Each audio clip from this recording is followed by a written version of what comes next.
सलामुन अलैकुम। आज का टॉपिक है तौहीद। और क्या इस दुनिया को किसी ने बनाया है?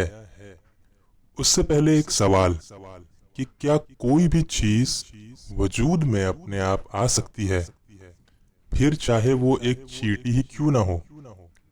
जवाब है नहीं, फिर चाहे वो एक चींटी ही क्यों ना हो। हम कोई भी चीज़ देखेंगे तो समझ में आता है कि उसका कोई तो बनाने वाला है, वो अपने आप नहीं बनी है। मिसाल के तौर पर हम जब बेहतरीन ऊंची बिल्डिंगें देखते हैं, दिमाग में ख्याल आता है कि बनाने वाले ने क्या खूबसूरत बनाया है। उसी तरीके से जब एक घड़ी या वॉच देखते हैं तो समझ में आता है कोई तो टेक्नीशियन होगा जिसने उसे बनाया है। जब कार देखते हैं तो उसका भी कोई ऑटोमोबाइल इंजीनियर होगा जिसने उसे डिजाइन किया है। एक पेंटिंग देखने के बाद भी मन में ये ख्याल आता है कि क्या बनाया है इसे। इतना ही नहीं, जब हम दरिया में अलग अलग मछलियां या आसमान में परिंदों को देखते हैं जिनके अपने आप में अलग अलग खासियतें हैं, तो लगता है कि किसी ने इन्हें बनाया है, ये खुद ही नहीं बन गई।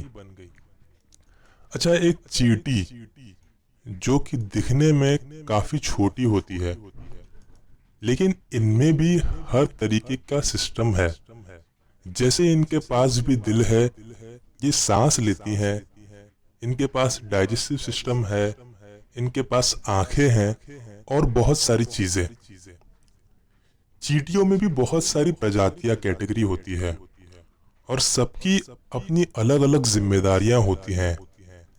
जैसे कुछ को आर्मी वाली चींटियां कहा जाता है, कुछ का काम खाना जमा करना होता है, किसी का घर बनाने का।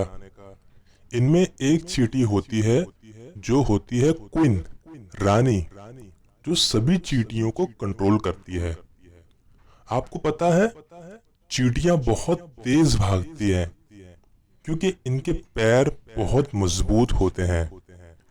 अगर इंसानों के पास इतने मजबूत पैर हों तो वो इतनी तेज भाग सके जैसे एक घोड़ा। चींटियां अपने आप से 20 गुना ज्यादा वजन उठा सकती हैं। मतलब अगर एक इंसान के बच्चे की बात की जाए तो ऐसा कि वो एक कार उठा ले।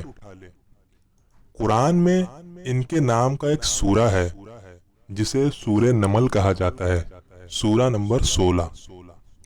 मौलाए कायनात अमीरुल मोमिनीन हजरत अली इब्न अबी तालिब अलैहिस्सलाम कूफे में खुतबा दे रहे थे और अल्लाह की खिलकत की खूबसूरती के बारे में बयान कर रहे थे।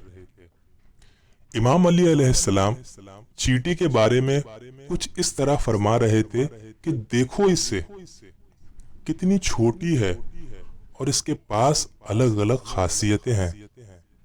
इसे देखो और इसकी जिंदगी का तरीका पढ़ो कि कैसे खाने के लिए हमला करती है, कैसे ये अपने से ज्यादा वजनी चीजें उठाती है और इसे अपने बिल तक ले जाती हैं, कैसे ये अपना खाना जमा करती हैं और कैसे ये गर्मियों में अपना खाना जमा करके रख लेती हैं और सर्दी और बारिश के मौसम तक चलाती रहती हैं। ये तो बात थी सिर्फ एक छोटी सी चींटी की। समंदर में 25,000 से ज्यादा प्रजातियां पाई जाती हैं और साइंटिस्ट का कहना है कि 15,000 तो ऐसी है जिसे अभी तक पहचाना ही नहीं जा सका। मछलियां पानी के अंदर रहती हैं और सबको पता है उनको भी ऑक्सीजन की जरूरत होती है। तो वो पानी के अंदर ऑक्सीजन कैसे लेती हैं? हम अगर पानी के अंदर मुंह डालें तो हम तो सांस नहीं ले पाएंगे, तो फिर ये कैसे कर लेती हैं? इनके पास होते हैं गिल्स, जिसका काम होता है पानी में से ऑक्सीजन निकालना। और मछलियों का खून भी ठंडा होता है, जिसकी वजह से ये अपने बॉडी का टेम्परेचर बदल सकती हैं। वो अपने बॉडी का टेम्परेचर अपने पानी के टेम्परेचर के हिसाब से एडजस्ट करती हैं जिसमें वो रहती हैं। अगर हम बात करें बत्तख की, तो उनके पास भी वाटरप्रूफ पंख होते हैं।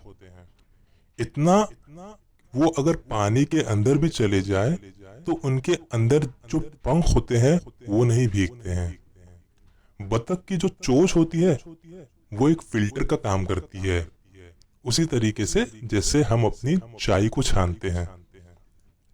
तो अब क्या ये सब चीजें जिनके पास इतनी खूबसूरत और अलग अलग खासियतें हैं, ये अपने आप आ गई या किसी ने इसे बनाया होगा? जाहिर सी बात है, ये सब इतनी खास चीजें अपने आप नहीं होगी, इन्हें किसी ने तो बनाया होगा। और जब इन छोटी छोटी चीजों को किसी ने बनाया है, तो हमारा जो सवाल था कि इस दुनिया को किसी ने बनाया है, बेशक इस दुनिया को और इस दुनिया पर रहने वाली हर मखलूक जिसे बनाया है वो है अल्लाह।